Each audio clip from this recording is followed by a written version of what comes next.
ଅଭ୍ୟାସ ପାଠ ପଢିବା। Okay very good. ତୁମେ ଛୋଟ ଛୁଆ ନା ମା ବାପା ତ ସେ କହୁଥିବେ ବାପାରେ ସ୍କୁଲ ଯା ମାରେ ସ୍କୁଲ ଯା ସକାଳେ ଉଠ ଜଲ୍ଦି କାମ ସାର ନିତ୍ୟକ୍ରମ ସାରି ପୁଣି ସ୍କୁଲ ଯିବୁ ଖାଇ ପିଇକି କୁହନ୍ତିନି ନା ସେଇପରି ଶୁଣ ଆମର ଭଲ ଅଭ୍ୟାସ କଣ ଜାଣିଛ ହେଲା ପ୍ରଥମ ଶୁଣ ତମେ ପ୍ରଥମ କଣ ସହଳ ଉଠିବା ଗୋଟେ ଭଲ ଅଭ୍ୟାସ ନାଇଁ ନା ସହଳ ଉଠିବା ତୁମେ ସକାଳୁ ଉଠିବ ଛୋଟ ଛୁଆ ସକାଳୁ ଉଠିବ ଯେତେ ସକାଳୁ ଉଠିବ ତୁମ ଦେହ ଫୁର୍ତ୍ତି ଚଞ୍ଚଳ ମନ ବହୁତ ଭଲ ରହିବ ପାଟି ପେଟୁନି ସେଇପରି ତୁମେ ସହଳ ଉଠିବ ହେଲା କିଏ ଲେଟ୍ରେ ଉଠେ ସମସ୍ତେ ସକାଳୁ ଉଠ ଭଲ କଥା ସେଇ ପ୍ରତ୍ୟେକ ଦିନ ସମସ୍ତେ ସକାଳୁ ଉଠିବ ତାପରେ ଆଉ ଗୋଟେ ଶୁଣ ହେ ପ୍ରତିଦିନ ସାବୁନ ଓ ତେଲ ଲଗେଇ ଗାଧେଇବ ଗାଧଉନ ତୁମେ ସତ ତେଲ ଲଗାଅ ଦେହରେ ନା ମୁଁ ସାବୁନ ଲଗେଇବିନି ମୁଁ ତେଲ ଲଗେଇବିନି କି କୁହେ ଏମିତି ଅଝଟ ଦିଅ ନା ଅଝଟ ହବନି ହେଲା ବୁଝିପାରିଲ ଖାଇବା ପୂର୍ବରୁ ହାତ ଧୋଇବା ଏଇଟା ଗୋଟେ ଭଲ ଅଭ୍ୟାସ ନା ତୁମେ ପ୍ରତ୍ୟେକ ଦିନ ଖାଇବା ଆଗରୁ ହାତ ଧୋଇବ ଯେତେବେଳେ ବି ଖାଉ ସ୍କୁଲରେ ଖାଉ କିମ୍ବା କିଛି ଭୋଜିରେ ଯାଉ କିମ୍ବା ଓକେଜନ ବାହାଘର କିଛି ଯାଉ ତୁମେ ଘରେ ଯେତେବେଳେ ଖାଇବ ହାତ ଧୋଇ ଖାଦ୍ୟ ଖାଇବ ବୁଝିପାରିଲ ଖାଇବ ତ ଦିନ ସକାଳୁ ଉଠିଲେ ମୁହଁ ଧୋଇବ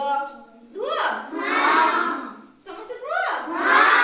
ସତ କହୁଛ ନା ମିଛ କହୁଛ ଭଲ କଥା ଭେରି ଗୁଡ ଏପରି କାମ କରିବ ହେଲା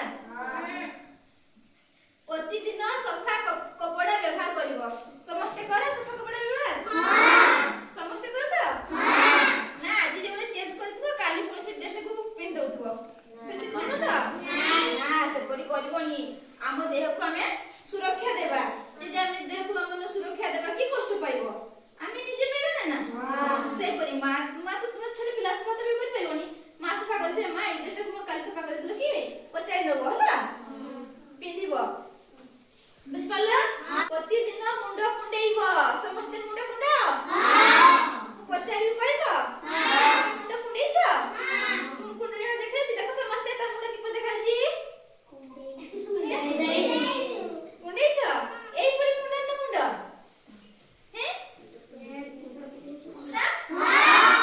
ଯଦି ଗଛରେ ପିଜୁଟେ ପାଚିଛି କିମ୍ବା ଆମ୍ବଟା ପାଚିଛି ତୁମେ ତୁଳି ଆଣିଲା ପରେ ଆମ୍ବଟାକୁ ଧୋଇକି ଖାଅ ନା ଏମିତି ଖାଇଦିଅ ତୁମେ ଯେତେବେଳେ ଗଛରେ ଯୋଉଠି ଫଳ ପାଇଲ ତୁମେ ପାଇଲା ହଠାତ୍ ପାଟି ଭିତରକୁ ନବନି ଭଲ କଥା ନୁହେଁ ସେଟା ତୁମେ ଯାହା ଫଳ ଖାଇବ ଧୋଇକରି ହିଁ ଖାଇବ ଫଳ ପନିପରିବା ଯାହା ମା ଖେଳି ସାରିବା ପରେ ହାତ ଗୋଡ ଧୋଇବା ଏଇଟା ଭଲ ଅଭ୍ୟାସ ନା ଓକେ ତୁମେ ଯେତେବେଳେ ପଡିଆରେ ଖେଳି ଆସ ସନ୍ଧ୍ୟା ବେଳେ କିମ୍ବା ତୁମ ସ୍କୁଲରେ ଖେଳ ଟାଇମରେ ହାତ ଗୋଡ ଧୁଅ ଖେଳି ସାରିଲା ପରେ ସତ ଧୁଅ ମାଙ୍କଡ ମନେ କର ହେଲା ଏ ଜଣେ ହଉଛି ଗୋଟେ ମାଙ୍କଡ ଏ ଜଣେ ଗୋଟେ ହଉଛି ମାଙ୍କଡ ହେଲା ପ୍ରଥମ ମାଙ୍କଡ କଣ କହିଲା ମୁଁ ଖରାପ କଥା ଶୁଣିବିନି ଭଲ କହିଲା ନା ଦ୍ୱିତୀୟ ମାଙ୍କଡ କଣ କହିଲା ମୁଁ ଖରାପ କାମ ଦେଖିବିନି ଆଉ ତୃତୀୟ ମାଙ୍କଡ କଣ କହିଲା ମୁଁ ଖରାପ କଥା ଶୁଣିବି ନାହିଁ ଏଇଟା ସମସ୍ତେ ମନେ ରଖ ଯାଉ ଓକେ ବସି ପଡ ଆଉ ତୁମେ କଣ ମନେ ଯେ ତୁମେ କୁହ